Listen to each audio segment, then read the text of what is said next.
নমস্কাৰ কি খবৰ মই নিৰঞ্জন বৰা মোৰ ইউটিউব চেনেল নিৰঞ্জন বৰালৈ আপোনালোক সকলোকে পুনৰবাৰ স্বাগতম জনাইছো ফাইনালি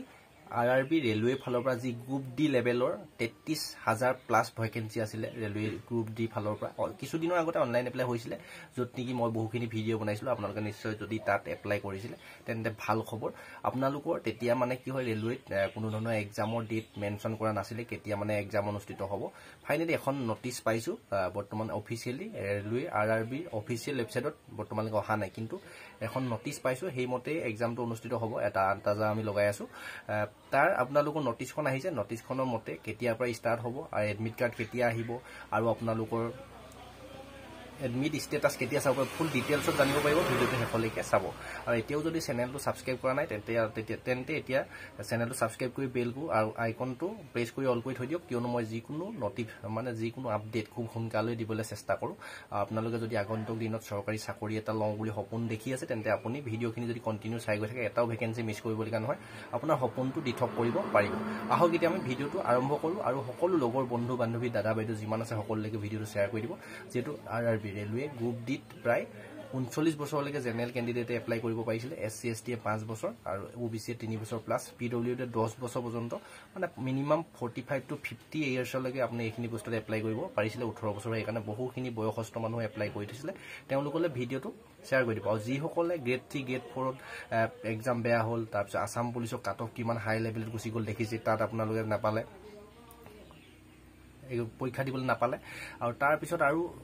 যেটো আৰপিএফৰ এক্সাম হল আমি যদি চাও আৰপিএফৰ এক্সামটো বহুত হাৰ্ড লেভেলত হল সেই কাৰণে হয়তো আপোনাৰ ফিজিক্যাল দিবলৈ নাম আহিব নাই যদি কনফিউজ হৈ আছে বা ভাল নম্বৰ যদি স্কোৰ কৰিব নোৱাৰিলে তেন্তে এতিয়াৰ পৰাই আপোনালোকে group D RRB group D লেভেলৰ যিখিনি পোষ্ট আছিল যত নেকি সিম্পল মেট্ৰিক পাস কৰিও এপ্লাই কৰিব পাৰিছিল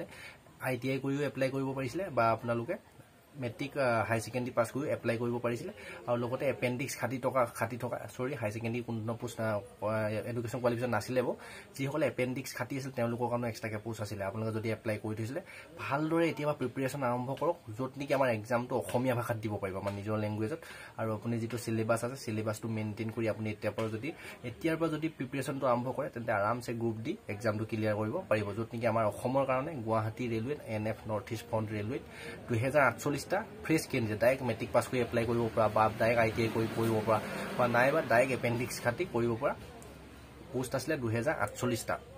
তাৰ যিকোনো এটা পোষ্ট আপুনি পাক্কা লৈ ল'ব পাৰে আৰু তাৰ উপৰিও যি হল এক্সট্ৰাকেও পোষ্ট আছিল যাৰ এক্সপেৰিয়েন্স আছে বা এপেন্ডিক্সৰ কাৰণে এক্সট্ৰাকে কিছুমান পোষ্ট আছিল হেকিনটো যদি এপ্লাই কৰিছিল আপুনি এক্সামটোৰ কাৰণে এতিয়া ভালদৰে প্ৰিপাৰেচন কৰক যদি চাকৰি লাগে আপোনাক এতিয়া আমি আলোচনা কথাটো জনাই দিও আপোনালোকক ইয়াতে নটিচখন দেখিব আপোনালোকে আমাৰ যেটো এক্সাম অনুষ্ঠিত হ'ব 10টি দি বৰ্তমান যেলৈকে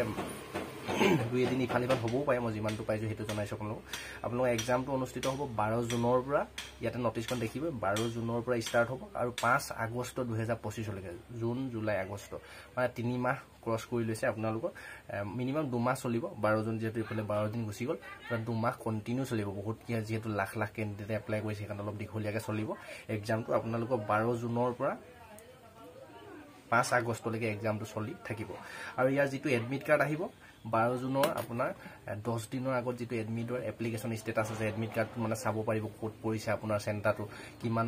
টাইমত পৰিছে বা কোনটো চেন্টাৰত পৰিছে এইখিনি চাব পাৰিব 10 দিনৰ আগতে চাব পাৰিব আৰু আপোনাৰ যিখন এডমিট কাৰ্ড আহিব সেই এডমিট কাৰ্ডখন আপোনাৰ যদি 12 তাৰিখে এক্সাম আছে তাৰ 8 দিনৰ আগত সৰি তাৰ 4 দিনৰ 8 তাৰিখে 8 জুন তাৰিখে আপুনি এডমিট কাৰ্ডখন ডাউনলোড কৰিব পাৰিব এসএসসি যেটো চেন্টাৰ যিবিলাক আছে সেইবিলাকত যেটো অনুষ্ঠিত হ'ব এক্সামটো সেই কাৰণে 4 দিনৰ আগত এডমিট কাৰ্ডখন আপুনি ডাউনলোড কৰিব পাৰিব আপোনাৰ এক্সাম থকা আৰু এক্সাম থকা 10 দিনৰ আগত আপোনাৰ এডমিট ষ্টেটাসটো কোনটো চেন্টাৰত পৰিছে কোনটো সময়ত পৰিছে কোনটো শিফটত পৰিছে কেবাটাও শিফটত যেটো হ'ব তেতিয়া আপোনাৰ এডমিটৰ ষ্টেটাসটো চাব পাৰিব এইখিনি আৰু যি সকলটো এসসি এসটি ক্যান্ডিডেট আছে সেই সকল অহা যোৱা ট্ৰেইন বা বাছত যদি যাব বিচাৰে তেন্তে ট্ৰেইন বা বাছৰ টিকেট ফ্ৰী আছে আৰু যেটো ৰেলৱে সকলোখিনি এক্সামতে ফ্ৰী থাকে ইয়াতে নটিচ বিলাক আপোনালোকে দেখিলে মই যেটো পাইছো হেতু জনাবলৈ চেষ্টা কৰি চেনেলটো সাবস্ক্ৰাইব কৰিব এনে ধৰণৰ গুৰুত্বপূৰ্ণ আপডেট বিলাক পাই থাকিবৰ বাবে আৰু সকলোলৈকে শ্বেয়াৰ কৰি দিওক আপুনি এতিয়াৰ পৰা পঢ়া ষ্টাৰ্ট কৰি দিওক মাৰ্চ এপ্ৰিল মে জুন মাত্ৰ আপুনি 3 মাহ সময় আছে মাৰ্চৰ মাহটো এতিয়াটো গলে June May April May June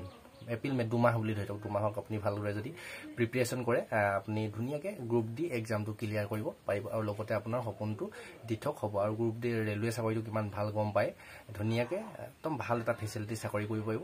মানে ষ্টাৰ্টিং আপোনাৰ 30-40 হাজাৰ টকা আৰামছে দৰমহা ষ্টাৰ্টিং হ'ব সেইখিনি টেনশ্যন ল'ব নালাগে এইখিনি গোটেই তথ্যখিনি দিলোঁ ভাল লাগিলে লাইক কৰি দিব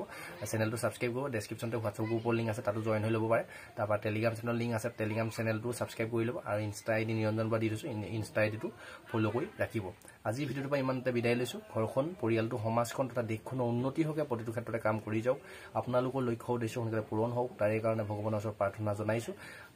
আজিৰ ভিডিঅ'টোৰ পৰা ইমানতে বিদায় লৈছোঁ নেক্সট আকৌ অন্য এটা অতি গুৰুত্বপূৰ্ণ ভিডিঅ' সৈতে আপোনালোকৰ লগ পোৱাৰ প্ৰতিশ্ৰুতিয়ে ধন্যবাদ